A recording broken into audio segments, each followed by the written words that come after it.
أعوذ بالله من الشيطان الرجيم بسم الله الرحمن الرحيم يوصيكم الله في أولادكم للذكر مثل حظ الأنثيين۔ دیکھیں یہ سورہ نساء ہے اور میری کوشش ہوتی ہے کہ میں کسی نہ کسی درجے میں مضامین کے ساتھ آپ کی مناسبت پیدا کرا دوں۔ سب قرآن کریم بہت خاص ہے، لیکن کچھ چیزیں ایسی ہیں جو ہمارے معاشرے میں یعنی اس وقت جو ایک اسلامی معاشرے کا اسلام تصور دیتا ہے تو کچھ چیزیں بہت اہم ہوتی ہیں موقع مناسبت کے اعتبار سے۔ ان میں سے ایک سورہ نساء ہے، بہت حقوق کا ذکر ہے۔ اب ہمارے اسلام ایک الگ تصور پیش کرتا ہے، اور اس وقت جس ماحول میں اور آپ زندگی گزار رہے ہیں، پوری دنیا پر انگریز کا تسلط اور غلبہ ہے۔ ان کا سسٹم الگ ہے۔ پاکستان میں کون سا نظام ہے؟ جمہوریت کا۔ جمہوریت کا نظام کن کا ہے؟ حکومتی برطانیہ نے بنایا ہے، امریکہ ہے، برطانیہ ہے۔ یہ جو نظام اس وقت پوری دنیا میں رائج ہے، ان کے ہاں اصول یہ ہے کہ عیسائی حضرت عیسیٰ علیہ السلام کو ماننے کا دعویٰ کرتے ہیں، لیکن حضرت عیسیٰ علیہ السلام کی تعلیمات کے دور دور تک نام و نشان نہیں۔ جب انگریز دنیا میں برسر اقتدار آیا، اس کو غلبہ ملا، حکومت ملی، تو انہوں نے مل بیٹھ کر کے ایک تصور پیش کیا دنیا کے سامنے کہ مذہب ایک الگ چیز ہے، سیاست ایک الگ چیز ہے۔ مذہب کا سیاست سے کوئی تعلق نہیں، یہ ایک تصور پیش کر دیا۔ اسلام ہمارے نبی کی زندگی کو آپ پڑھنا شروع کریں، دیکھیں پوری زندگی بالکل سامنے ہتھیلی پہ 63 سال ہمارے نبی نے گزارے دنیا میں، اور 40 سال آپ نبوت سے قبل زندگی گزاری، آپ کی زندگی سامنے ہے۔ قرآن کہتا ہے فَقَدْ لَبِثْتُ فِيكُمْ عُمُرًا مِّن قَبْلِهِ أَفَلَا تَعْقِلُونَ۔ زندگی کا ایک بڑا ہر حصہ نبوت سے پہلے میں تمہارے درمیان گزار چکا ہوں۔ 23 سال زیادہ ہے یا 40 سال زیادہ ہے؟ 40 سال زندگی نبوت سے قبل کی ہے، نبوت سے پہلے کی زندگی ہے 40 سال، اور قرآن کہتا ہے فَقَدْ لَبِثْتُ فِيكُمْ عُمُرًا مِّن قَبْلِهِ أَفَلَا تَعْقِلُونَ۔ زندگی کا ایک بڑا حصہ میں تمہارے درمیان بیت چکا ہوں، گزار چکا ہوں، کیا تم عقل اور سمجھ نہیں رکھتے؟ تم ہی لوگ مجھے کہا کرتے تھے امین، بڑا امانت دار ہے، آپ ہی لوگ کہتے تھے کہ صدوق، یہ بڑا سچا ہے۔ یہ نبی نے اپنے لیے خود تو یہ القاب استعمال نہیں کیے، یہ تو اسی قوم کے لوگوں نے، قبیلے کے لوگوں نے، عرب نے آپ کو امین اور صدوق و مشہور ہو گئے۔ 40 سال کی زندگی بڑی زندگی ہوتی ہے نا۔ اب یہ 40 سال تک یہ کہتے رہے، پھر آپ صلی اللہ علیہ وسلم نے ہجرت فرمائی، پھر آپ صلی اللہ علیہ وسلم کو نبوت ملی، نبوت کے بعد 13 سال آپ نے گزارے۔ یہ لوگ کیوں مخالف ہو گئے؟ حالانکہ امین صدوق کہتے رہے۔ قرآن نے کہا بھائی دیکھو 40 سال کی زندگی تو پہلے، آج تک کبھی جھوٹ نہیں بولا، آج تک کبھی دھوکہ نہیں دیا، آج تک کبھی خیانت نہیں کی، تو اب کیسے جھوٹ بولوں گا 40 سال کے بعد؟ کیسے دھوکہ دوں گا، خیانت کروں گا؟ 13 سال کی زندگی دیکھو کیسے گزری، مخالفتیں، اس لیے کہ مرنے کے بعد دوبارہ اٹھنے کی بات نہ کرے آپ، ایک اللہ کی بات نہ کرے آپ،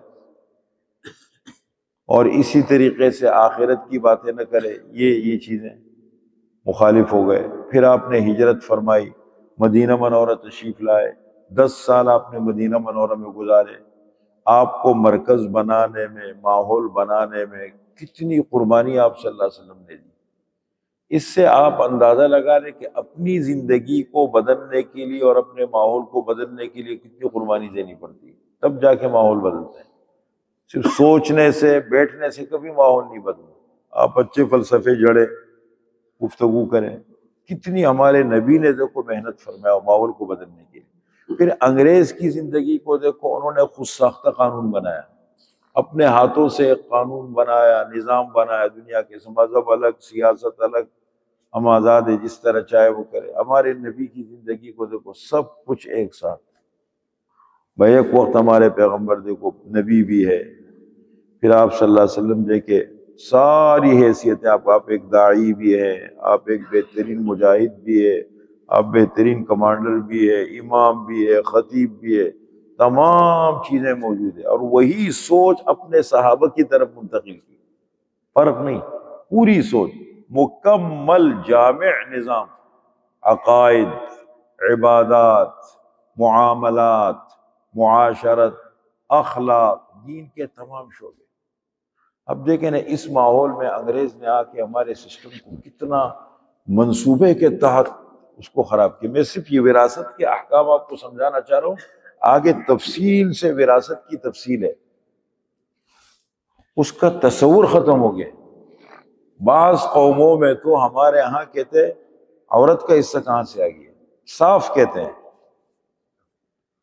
اور بعض لوگ کیا کہتے ہیں، ہم نے اتنا لڑکی کو کر کے دے دیے، جہیز دے دیے، بھائی کہتے ہیں اتنا سامان کر کے دیا، اس کا وراثت میں کہاں حصہ وہ ہے۔ اور دوسری طرف عورت کو دیکھو کہیں پر یعنی ہمارا معاشرہ تتر برتر کی انگریزوں نے کیسے کیا، کتنی سازش کی۔ جب انگریز بر صغیر میں آیا 1600 میں ایسٹ انڈیا کمپنی کے نام پر، تو سب سے پہلے کاروبار شروع کیا۔ اس زمانے میں ہندوستان کو کہا جاتا تھا سونے کی چڑیا، کہ یہ سونے کی چڑیا ہے، اتنا معاشی اعتبار سے مستحکم تھے مسلمان۔ 1000 سال مسلمانوں نے بر صغیر پہ حکومت کی، آ کے پورے نے، ٹھیک ہے خرابیاں آتی ہے، بادشاہ عیاش ہوتے ہیں، خرابیاں ہوتی ہیں، لیکن مسلمان ہے کسی قوم۔ اب اس کے بعد پھر انہوں نے آ کر کے دیکھو کام شروع کیا، 200 سال نیت خراب ہو گئی، 200 سال کے بعد پورے ملک پہ قبضے، اپنے آپ کو ایسٹ انڈیا کمپنی کے نام اتنا مضبوط کیا اپنے آپ کو کہ ہمارے وزراء کو خریدنا شروع کیا۔ اب آپ کلاکار پاکستان کیوں ترقی نہیں کرتے؟ آپ کی پولیس 2 روپے پہ بک جاتی ہے، آپ کے ادارے بک جاتے ہیں، ٹھیک ہے نا، اوپر سے لے کر نیچے تک آپ کے تمام اراکینی حکومت ادارے ہیں متعلقہ، اوپر سے سب دیکھو پیسوں کا وہ چل رہا ہے، خیانت۔ میں کہتا ہوں ہمارے اوپر سونے کے ٹڈوں کی بارش بھی اگر ہو گئی نا، بارش ہو رہی ہے، سونے کے ٹڈے برس رہے اوپر سے پورے ملک کے اوپر، اور جگہ سونا سونا ہے، ہم پھر بھی ترقی نہیں کرتے۔ خائن فرد کبھی دنیا میں مقام نہیں پاتا، عزت نہیں ملتی خائن قوم کو۔ ہمارے مزاج میں خیانت آ گئی ہے، اور اس کو اب وہ غیر شعوری طور پر ہو یا شعور جان کرو، خیانت ہماری زندگی کا حصہ بن گئی۔ جیسے ہیروین کے نشہ کرنے والے ہیں نا، ان کی ایک عادت پڑ گئی، اب ان کو نکالنا اس ماحول کے، اس کے لیے بہت بڑی قوت اور طاقت کی ضرورت ہے۔ جیسے افغانستان میں انہوں نے پورے 40 لاکھ لوگوں کو نکالا نشے سے، ان کا علاج کرایا، ان کو کام پہ لگا دیا، لیکن ایک سسٹم تھا پیچھے۔ حکومت چاہے تو بہت کچھ کر سکتی ہے، انہوں نے پورا نشہ کہتے ختم کر دیا، نہ تصور نہیں ہے۔ ہمارے یہاں دیکھو ملک کا جوان تباہ ہو گیا ہے، اور روڈوں پہ پھر رہے، ہم اپنی سیاست سے فارغ نہیں ہیں، کتنا گند ہے۔ اب کل رات کو میں گئے ایک پروگرام میں، دیر سے آیا، دیکھ میں نہیں جاتا ہوں پروگرام، ایک تو ٹریفک کا نظام دیکھ کے بیڑا غرق ہو جاتا ہے، دوسری بات ہے دھول مٹی اتنی ہوتی ہے نا، اور صفائی، حالانکہ انبیاء کی تعلیمات کا پہلا سبق ہے پاکی صفائی۔ جتنے بھی انبیاء تشریف لائے ہیں، ان تمام انبیاء کی تعلیمات کا نمبر 1 پہلا سبق کیا ہے؟ پاکی اور صفائی۔ صاف کرو، جگہ صاف کرو، ہر چیز صاف کرو، جسم پاک، جگہ صاف، کپڑے پاک، گھر صاف، محلہ صاف، گلیاں صاف، نکلو خود اگر وہ نہ کرے۔ یہ چیزیں انگریزوں نے ہم سے ختم، پھر انگریز نے آ کے دیکھو کتنی محنت کے ساتھ ہماری سوچوں کو کیسے بدلا، 1800 میں قبضہ کر لیا، پھر اس کے لیے فکر مند رہے کہ ہم نے قبضہ تو کر لیا، لیکن ان کی سوچ کو کیسے تبدیل کرے، پھر آزاد ہو جائیں گے، چند دن کی غلامی ہے پھر آزاد ہو جائیں گے، پھر ان کی سوچ کو کیسے تبدیل کریں۔ پھر ان کا ایک پارلیمنٹ رکن آیا، پارلیمنٹ رکن می کالے، بہت ذہین سمجھدار ہے، اس کو انہوں نے برطانیہ سے یہاں ہندوستان بھیجا، جاؤ دیکھو اس قوم کو ذرا سمجھو کہ ان کے ذہن کو کیسے بدلیں ہم۔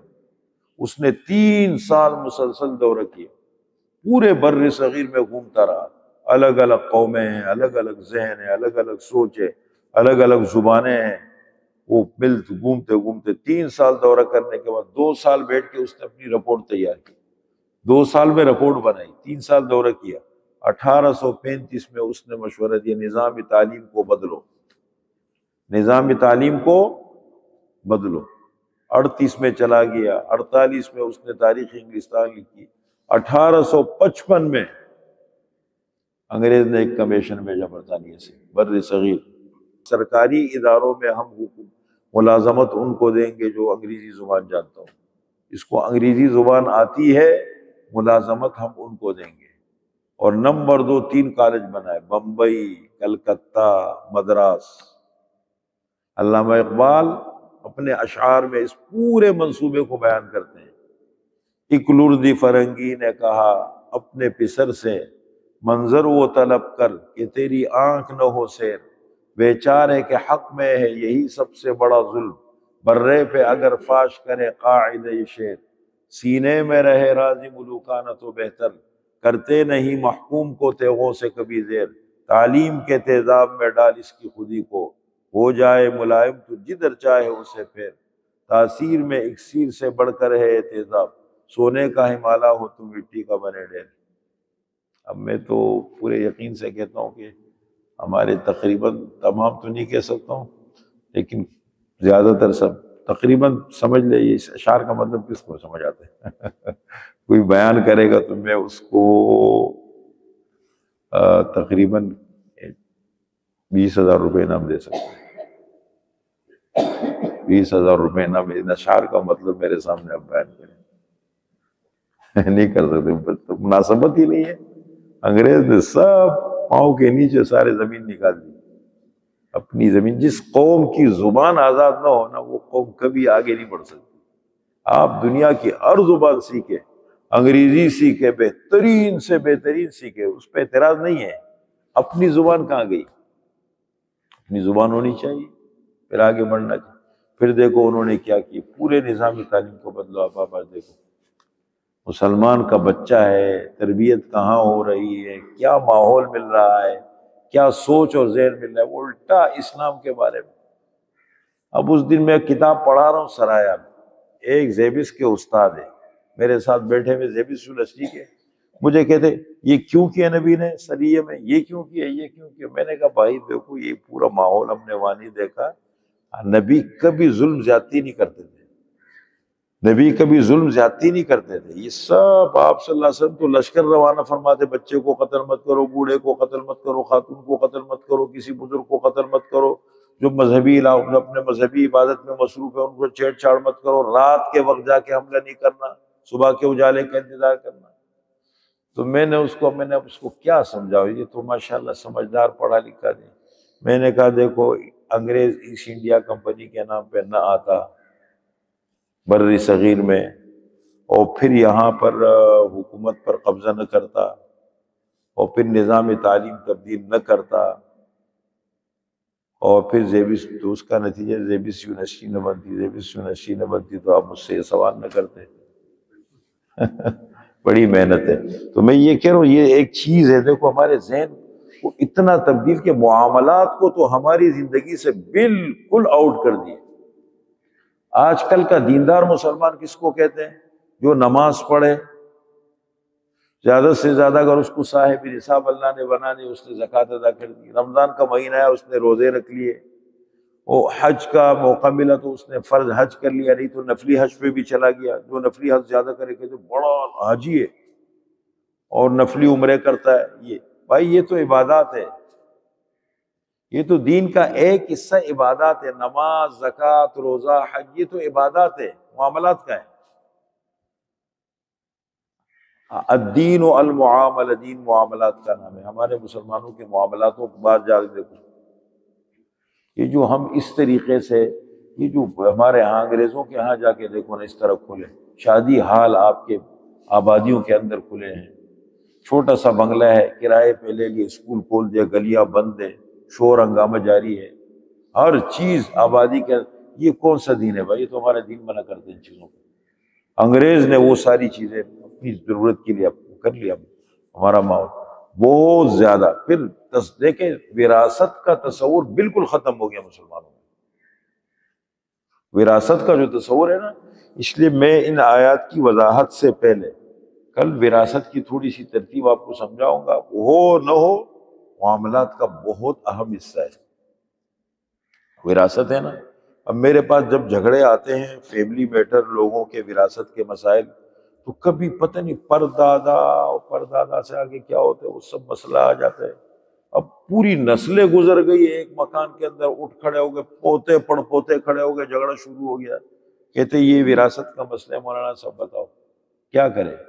تو میں کہتا ہوں ایسے کرو، ایک چیز میں اتفاق کر لو، مزدور لے آؤ بہت سارے، ہتھوڑے وتھوڑے لے آؤ. تو جب اس کو توڑو نا، اس کو تو بلاک توڑ کے تقسیم کرنا شروع کرو.